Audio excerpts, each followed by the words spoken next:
Welcome back to the Abundant Harvest Homestead. I'm Papa Pepper. This is my smokehouse. We are so pleased with it. I've got this video, and then I do have at least another one or two in this series. One was going to be another subscriber recommended, Papa approved. You see, have an antler here. A subscriber recommended that. I haven't featured that in a video yet. There's a number of things here that'll all be combined into another subscriber recommended, Papa approved video though, and it's because of you guys asking questions, giving insight, giving suggestions that this project is like way better than it could have been. I think I've got 14 fillets of carp hanging in here right now, plus chicken I'm smoking right now. I can't wait for my meat birds to get in here. I'm so excited. I need to go shoot some more carp at some point, but I figured I'd pull all the fillets I had out of the freezer, brine them last night, and then put them in here and just get them all smoked. Then if I put them back in the freezer, they're already super tasty, completely cooked, smoked, all of that. So today I'm going to do a Q&A video through like the dozen videos we made of different parts of building on this. A lot of interesting questions came through. Some I answered in the comment section, but if you guys didn't see that, you may still be wondering about some of these things. And I think it just provides some good insight into more of this project and the who's, the how's, the why's, how this all came together.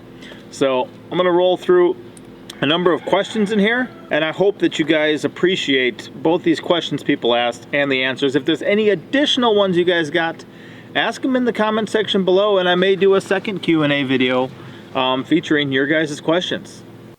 Jesus is Lord said, yes sir, y'all have been busy as usual. Anything going on with the root cellar, or is it still on the back burner? Hurricane season is upon us, so a storm cellar would be nice. So the root cellar, yes, that got put a little bit farther back because of this project. Originally, I always had hot smoker and cold smoker in two separate categories. Once I realized you could combine the two and have a hot smoker with a fire directly in it, I decided to remove that from the outdoor kitchen build. On top of my root cellar is going to be the outdoor kitchen. I was going to put a cold smoker in there, but once I realized that my cold smoker was also going to be a hot smoker and have a fire in there, I didn't want the fire that much of an open flame inside my outdoor kitchen, because if I burn that down, that would be terrible. A little standalone building off by itself, less of a risk of losing a lot if just this building burns down. So I said, once I realized those were separated, I figured let's get this up right away and tidy up a couple other things so we can focus on that root cellar and outdoor kitchen build.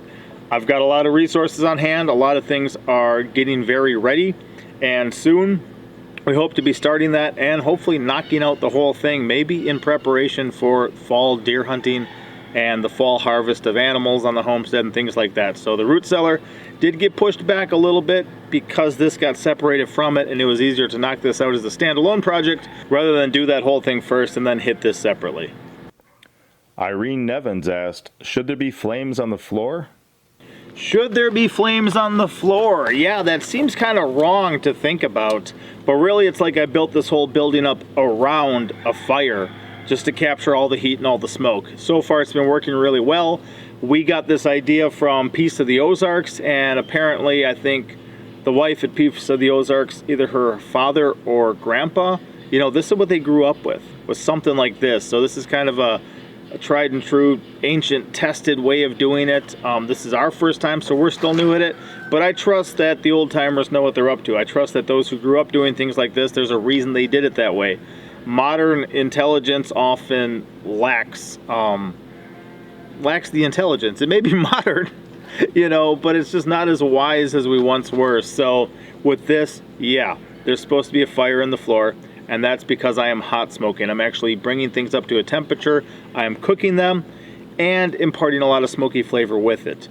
When I run the cold smoker, that's going to be more of the low temp, high smoke preservation method, and that's what the cold smoker box is for out back. But fire on the floor because I'm hot smoking. Sheebles wanted to know, how do the flames not catch the walls on fire? So yes, what a great follow-up questions. How are the walls, which are just made of dry wood, not catching on fire? Pretty much there's a distance between the fire and the walls. Just like if you're sitting next to a campfire, you don't immediately spontaneously combust. There's a safe distance from the walls where even dry wood isn't going to catch on fire. Now here, I've got very short logs I put in the front of here, and I don't really build some big hot thing up. I kind of lay them down and let them smolder, producing a lot of smoke and some heat rather than just a lot of heat and less smoke. And it seems to be a good distance so far. Since I've got these temperature gauges here, I monitor the inside. Right now I'm smoldering, it's between 150 and 160. That seems to be about where it rides if I just lay down some logs and let them smoke. If I build up a bit of a fire and let that go, it seems to go between 200 and 220. So a lot of times I'll bring some meat up to temp and then kind of chill it off. But at that distance, with it being 220 degrees on the inside of there, it's not enough to just spontaneously combust the wood. So far, so good. It's the distance that keeps it safe, and that's why this thing has not burned down yet. Patrice's project said very innovative design. What was the Firebox in its previous life? What was the Firebox in a previous life? Let's go look at it quick. There it is, and I don't know. I have no idea. It was just discarded. It was an old metal box that was discarded, thrown back with a bunch of junk. Some years ago, I was given a green light that if I saw things back there that made sense to use and repurpose, to have at her, because nobody's doing anything with it. So, looks like it's so far so good here. Working great. I've got it up off the ground actually, even though it's in a pit, it's up off the ground so it doesn't have ground contact, so it's not going to rust the bottom out. It's working great. I have no idea what it was before. Here's a bit of a look at it though, and if anyone has an idea, feel free to let me know. What do you think that was? Tammy Sarazin wondered, what about the tin roof stuff? Is it fire retardant or has it got to be a stronger metal? So this metal roofing is not fire retardant. It's just the distance above. The heat's getting hit by it. I ran it a little thicker than I normally would if I was just making a regular roof. But just like the rebar, the stainless steel hooks, everything in here that might be metal, it can resist a certain amount of heat. So far it's done great. I can replace the roof later if I need to. I've got extra metal just like that, but it's not hot enough in there just to, you know, put a hole in the metal, cause it to warp, cause it to become compromised. It seems to be working well, and if I needed to put something heavier up there or layer it a little thicker, I could, but so far so good on that too. Tammy Sarazin also asked, just curious, will the writing on the feed bags burn bad stuff, or is it okay? So yeah, in here I store old paper feed bags. They do have some writing, they have some ink on them. Some of the inside stuff is just plain brown, but even that's had chemicals and stuff to process it.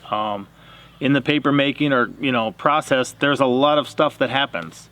Personally, I just use that to start the fire, and the fire goes for a while first. I'd say somewhere usually between a half hour and an hour, there's a fire going in here first. And then after that fire has burned up for a bit, we got a nice bed of coals, then I start putting on my actual wood for smoking. So I'll be using wood I'm not using for smoking. I'll be using that paper that I'm not using for smoking to get the fire going. It's not much of a concern of mine right now because I can pull the grates out, I can pull the hooks out, I can start that fire. If it gets on the ceiling or the walls or the rebar, that's fine. I can stick my grates in there, stick my hooks in there, and at that point, you know, have the meat hanging in there, and it hasn't really come in contact with even anything that was in the smoke from ink on the bags or things like that. Feed bags are a resource that we generate. I look at everything, I try to look at everything as a resource. What is the value here? How can I use it to better my life? I could do other things, but if I generate feed bags on a regular basis, then I can just tuck the extra ones up over there. They can stay dry. When it's time to start a fire, boom, use them, and then we're good to go. And the meat doesn't really come in contact with any of the fumes from that fire with the ink on the bags. Jesus is Lord asked, who needs a gym membership when you can just lift 56 5-gallon buckets of rocks? No one!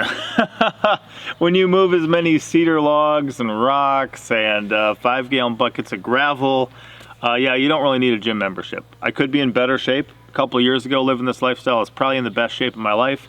I hope to get above and beyond that, but yeah, It's a hard life a lot, and if you're doing it right, you know, meaning that you're doing a lot of your own physical labor, you're taking care of a lot of things on your own, then you shouldn't really need to go drive somewhere to go use somebody else's equipment to drive back home, you know, and have that monthly recurring cost. A lot of people, January, February, get gym memberships. A lot of people by March, April aren't going anymore. And that's why they like to sign you up for a monthly, you know, deduction out of your bank account for a gym membership. I don't like gyms. I would rather move something for a purpose than just try to, ooh, now I look better because I have a more toned muscle. No, I want my muscles to be more capable so that I can accomplish more, and I want the muscles that I have to be a direct result of the things that I have accomplished, setting me up for future success. So absolutely, you're right. We don't need no stinking gym membership. Minnie D's said, great job. Wishing lots of good smoked meats, fishes, and fowl. Do you think you will try to make cheese and smoke any of that in the future? Yeah, cheese making.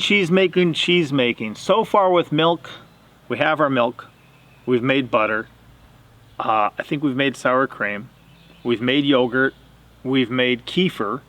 And cheese making, we have some neighbors to do it. We definitely desire to do that in the future.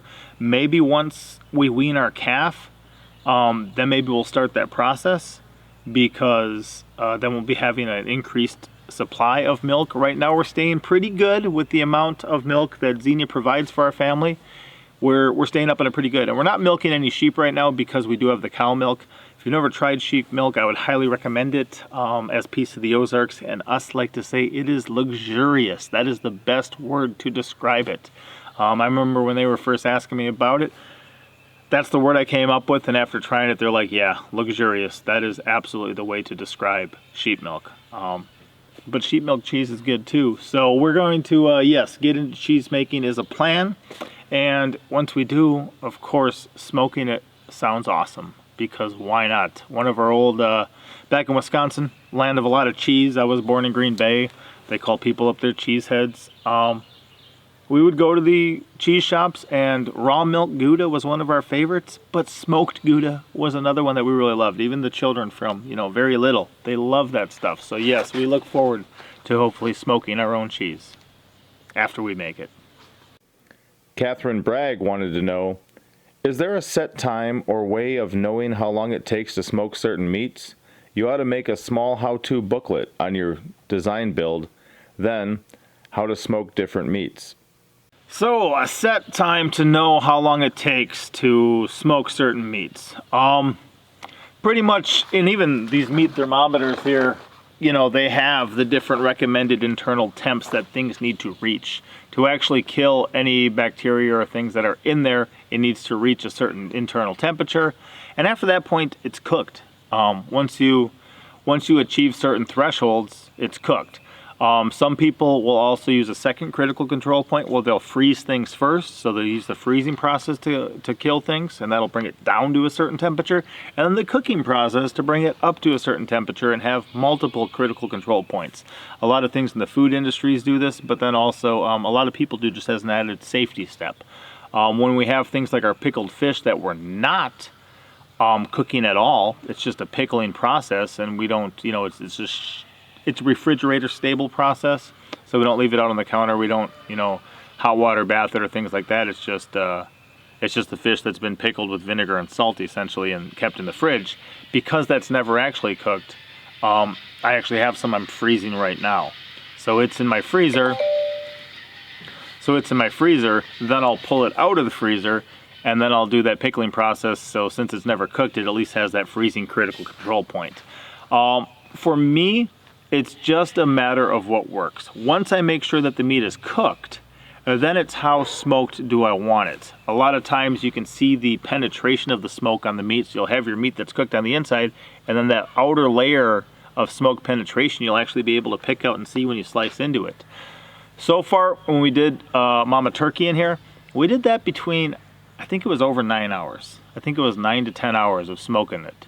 Now it had a wonderful outer layer. If you get a really good outer layer, some people even call it like a bark, because it's that thick, hard, just crispy stuff almost. Not quite crispy, but It's chewy. It's more like a jerky type thing almost. And then inside of there, it was just this wonderful, delicious, juicy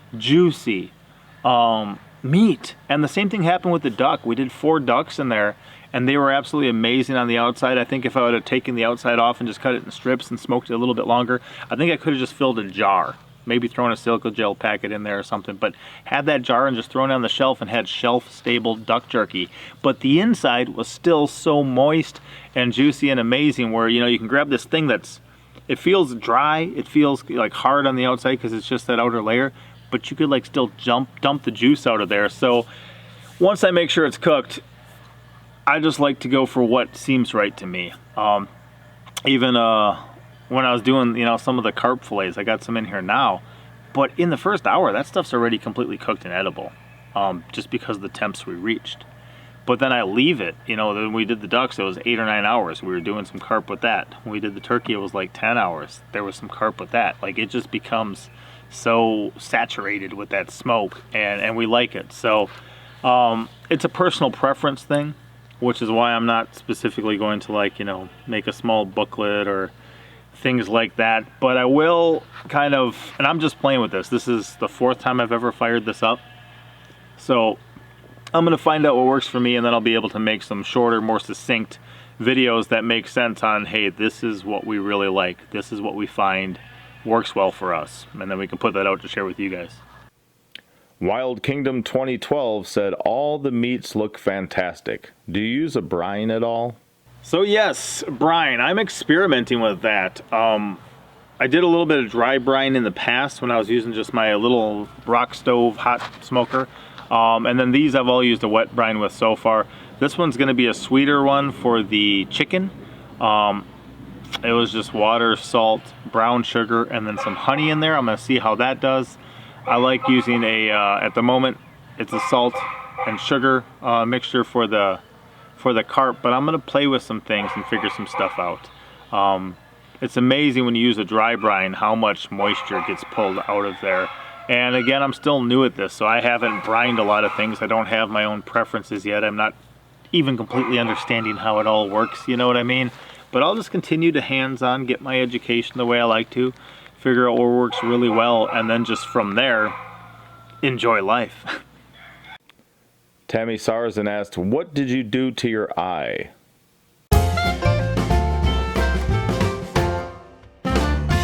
There was the video where my eye was pretty bad, and the reason it was actually a swarm of bees. Now, we had a swarm of bees that we actually took turns just sticking our hand into. Now, I checked this out myself because I heard it was true, so I tried it. And once I realized it was true and it could work, then we actually put a ladder there and we all took turns just sticking our hand into a swarm of bees.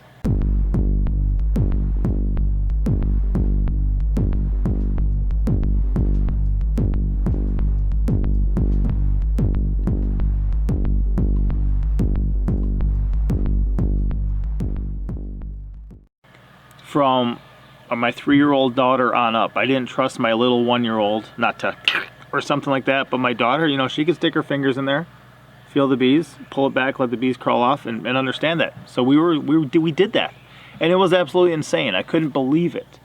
But there was one swarm that was like 40 feet up in a tree that I actually shot the branch off, and when it hit, one of them came straight and stung me right above my eye, and that's what my eye was swollen up for. I had another sting, I think that same day. It didn't swell up like that because it wasn't in something so tender, but that's what happened to my eye in that video. Struggler's Farm wondered, what breed was the turkey? The breed that turkey was a broad-breasted bronze. We had Papa Turkey, who we took over to Piece of the Ozarks when we got inspired to build this. They were smoking up some chicken for lunch, some brisket for dinner. We brought over a quartered Papa Turkey that I brined, and then we put in and smoked that. That was amazing. And then when we built ours, we kind of had its maiden voyage be Mama Turkey. Those are both broad-breasted bronze. They're kind of the more natural colored commercial breeds. So rather than the big white ones, they're just the big natural colored ones. We do have some turkeys on order right now, and we look forward to getting them here, but we're going with kind of the heritage breeds for that one. So they don't quite grow as quick or as big, but they can reproduce on their own potentially. So that's part of what we're looking at, is the longevity. We're not sure if we're going to get those turkeys next month. We've had them ordered for a while. They were scheduled to be then, but you know, there's a lot of things that are getting messed up in this world right now, and even if we can get them this year, we might not be able to next year. So come next year time, I'd rather have some that can reproduce on our homestead than not have any and not be able to get any. Debbie Sims said, "The smokehouse is amazing. That's a lot of meat at one time. Do you freeze or can what you can't eat immediately?" Yes, we can do a lot of meat at once, and freezing or canning, I know people do it. There's like Simple Life Alaska and others who will smoke salmon and then can it. I need to look into that.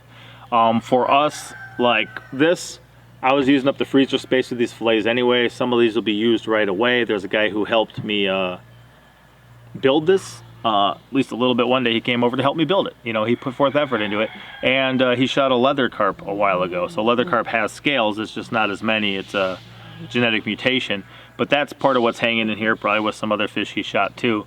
He hasn't got to taste any of it yet, so I'm gonna get him some of that hopefully tomorrow, and share that with him. But amount of it will be eaten right away. The extra ones we're just gonna freeze completely cooked and smoked and ready to go. When we do our meat chickens, of which we got about 50 right now, we like to save some whole birds in the freezer, so that way we can have them later. We'll can up some, but we like to have whole birds in the freezer. Why not just have a whole smoked cooked bird in the freezer though, that's ready to go, instead of a raw one? Like say things go really bad, power's out, other things going on, well, you can just pull some smoked cooked birds out of the freezer that are already cooked and just eat them cold, you know, and they're good to go, as opposed to pulling out a raw one and then having to still cook it. So yes, we'll can and freeze the extra, and some of it's just having it prepped ahead of time. To do up just a ton of food in here and then have it all good to go, that makes life easier later. If I'm firing this up, I've got a lot of extra space in here right now. I could throw another 30 fillets of fish in here pretty easy. I could throw another dozen or 20 whatchamacallit, the chickens in there right now. I just got one and 14 fillets of fish. But if I'm running it, I can run a lot more and then prep meals ahead of time. And I like this too. We have a propane stove in the house. I don't make my own propane. I make my own wood right now, and we continue to do that, so I'm looking forward to that. And we hope to eventually to, with the cold smoking, make some hard salami, some other things from shelf-stable stuff, where we can just vacuum seal it and throw it in the cupboard and have that be good to go. That'll be exciting. Gladys R. White asked, "Would wire mesh be helpful in your smokehouse, Papa Pepper?" You know what? Wire mesh would be. I would love something like that to run at the lowest level and just kind of have be a catch. I will probably look into something like that and just see what would work best. But anything I'm smoking that falls, I want it to be able to be caught so it doesn't wind up on the rocks or the gravel or in the fire and lose it. I'd rather catch it and have it be. So that's a really good idea. That's one of those subscriber recommended, Papa approved things. I just got to put it into practice. I got to put it into action. But I like that idea very much. Tammy Sarazin commented, "What makes them all turn red like that in the smoker?" So that question was in regard to the duck. And duck, kind of like this carp, if you take your sucker, which I do have some quillback in there, or gar, or bass, or crappie, you know, those are like a white meat fish. You take your carp, that's a very dark meat fish. It's a red meat fish is how it looks. So that's going to be more red. The chicken, even though it has, you know, light meat and dark meat, it's more of a whiter, paler color, you know, light pink, where a duck is more of a rich, dark red color. So the duck is already that dark color. And then when you start smoking it, it just kind of gets that nice red color, which makes it look like even the cooked duck looks very similar to maybe raw steak to a degree, where you got to know the meat you're dealing with, and then you know how to interact with it in a safe manner. I might just look at that and be like, wow, this is still completely uncooked, but it is cooked. It's just the color of it. Each meat is different, so you got to get to know each meat, you know, whether it's venison or goat or sheep or cow or the different types of fish, you know, suckers, gar, carp, bass. They're all different, and then they have different places and different ways we can use them. All those questions came in just randomly in our videos. Then I did send out a specific community post just asking for questions, and here's some of those. MGH commented, "Hello, Papa Pepper, some questions. How much time did you spend building your smokehouse? Did you treat the wood, or are you waiting after many uses? What are the materials that you used?" So the amount of time, it was over the course of about 2 weeks that I spent building it, but a lot of times I don't start very early in the morning. A lot of times, you know, sometimes I work till dark. I didn't really monitor my hours, but yeah, I can't really give a good answer on that just because of how sporadically I work. Some days I may be up at 7 and knocking some things out for a long period of time. Other times I might not get out here till like 1 in the afternoon and have to quit till 5. When I'm at home, we wake up, we have breakfast together, we have lunch together, we have dinner together, we do our morning devotions together, we do our evening devotions together, we interact a lot throughout the day. There's a lot of things going on, and then plus other requirements, taking care of the animals, doing different things. So it's hard to actually measure. I mean, if I had a stopwatch, I could have, but I didn't keep track of it, so I really don't know. All I know is that it was about a 2-week time period in which it was created, but it wasn't like going to a job for 2 weeks straight. So the wood is just the 3B lumber oak that we get directly from the sawmill. It's untreated. I do not want treated wood here, even though it is ground contact. I don't want treated wood because of the chemicals in there.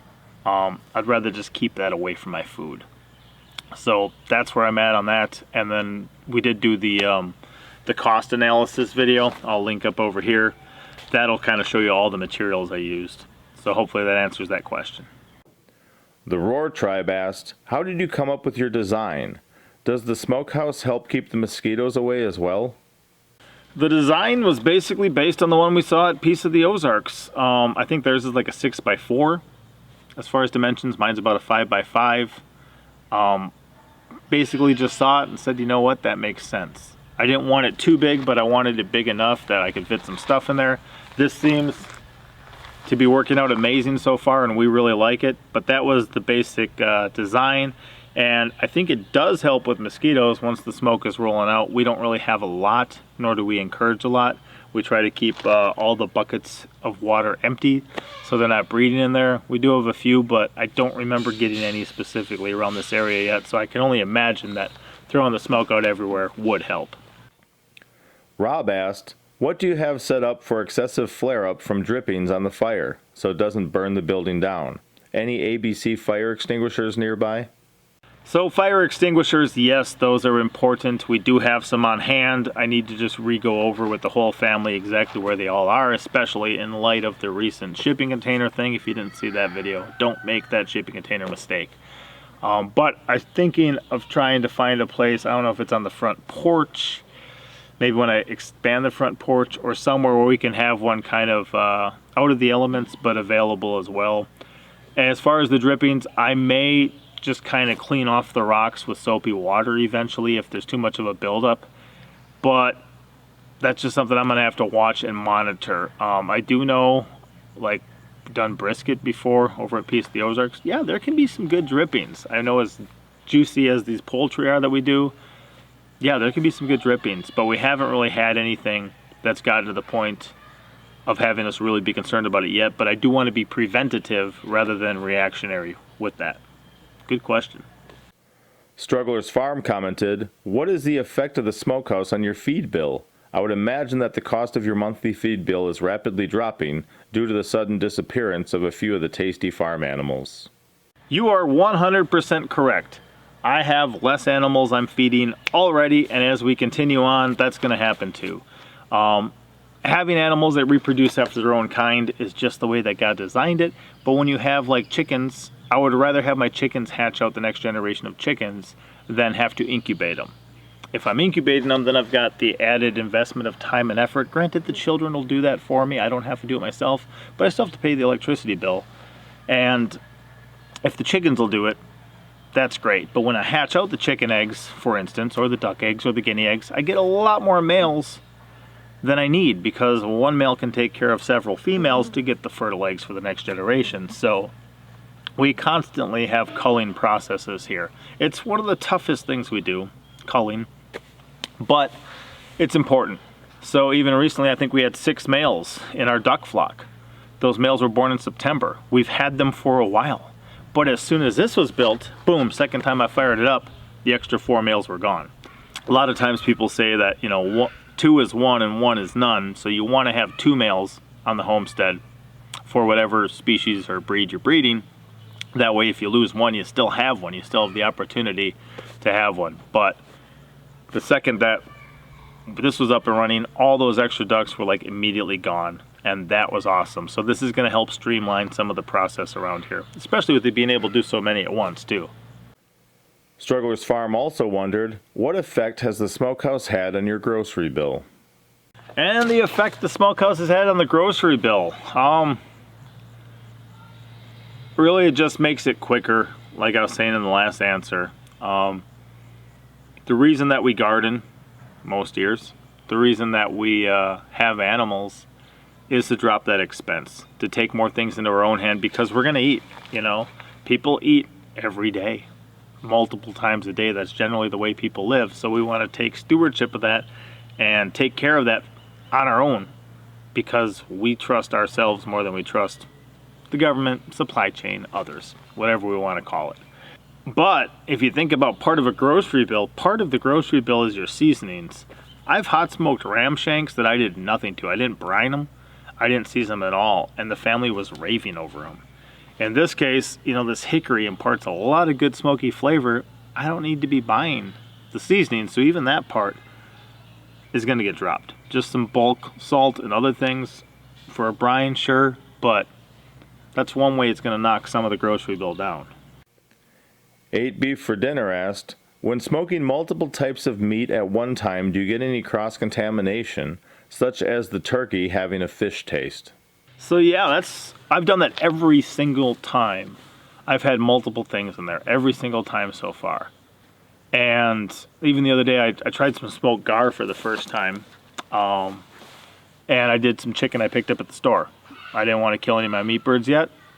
And my thoughts on it is that they're not really coming in contact with one another. I brine them separately, so there's really no contact between them.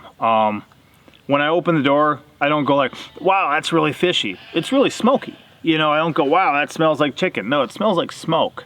So as far as I've been able to tell, there's really no difference. Even, we did chicken, turkey, and brisket over at Piece of the Ozarks first time we did it. Here, every time it's been multiple things. I don't think my carp tastes more chickeny or my chicken tastes carpy. I think they taste like themselves. They just taste smoky. Ate Beef for Dinner also asked, what are the dimensions of the smokehouse and roof? Dimensions are basically 5x5 on this, and then the top I think is 13 feet long and about 8 feet wide. So roof dimensions about 13x8. Actual interior building 5x5. Just seemed like a good way to do it. Didn't really have a plan other than making something that I thought would work, so that's what I came up with. So far it works. And Ate Beef for Dinner commented, how many pounds of meat do you think it will hold? So I think that the pounds of meat is generally going to be determined by what the rebar can support. I have these 5 different levels. They're almost, 5x5 themselves. I mean, we'll call them 4x4. So you've got 16 square feet on every level. Last year we had, our biggest meat bird was over 10 pounds when we had it peeled, plucked, headed, gutted, feeded, and it was over 10 pounds. I could probably fit over 10 on a layer and do 500 pounds of just chicken in here at once, no problem. It would take longer, you know, for everything to get up to the internal temp, but I think I could do it. I think I could do it rather well. Those carp fillets, sometimes I can wind up with 2 or 3 pounds of fillet, and I could probably hang about 80. So 80 times 3, almost 250 pounds of just fish like that. And I plan on doing some other things in here. So really, the amount of stuff you can fit in here is basically going to be restricted by how you're going to be cooking it and what it can actually hold up. I should be able to pack this thing full and potentially do hundreds of pounds of meat at a time, no issue. I have yet to prove that in reality, but I think I'll give myself the opportunity maybe later this year. So y'all, that's my video. That's a good pile of questions, some really good questions, and those are my answers at the moment. I'm gonna check on this thing here, stoke it up a little bit, get it smoking some more, and move on with my day. But I wanted to put out this Q&A just to kind of sum up some of that stuff. I thank everyone who asked questions. I thank everyone who gave advice on this thing. It's better because of y'all. That's all I can say. And my life's better because of this. So that means my life is better because of you guys. Please like this video if you haven't already done so. Please leave a comment or two. Even meet and greet someone else in the comment section. They leave a thought-provoking, good, encouraging, or decent answer or question or something. Just give them encouragement. All I can do is give them a thumbs up, put my little Papa Pepper heart next to it, and then reply to them. But you guys can thumbs up the comments and stuff too. If you've got anything I didn't cover in this video, please put it out there. If there's anything you want me to try smoking just to see what happens, let me know. We did some squash already. I did some gar the other day. I got a video coming out on our fishing channel, I think, of that. And we'll just see. So far, I like it. I'm excited. And thank you for your questions. We'll see you next time. Papa out.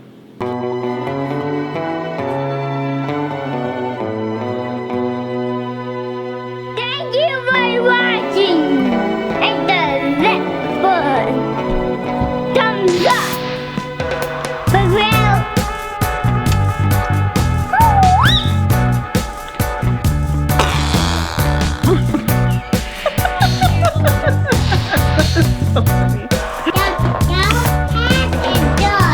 The cow head is good? Yeah. That's because you know.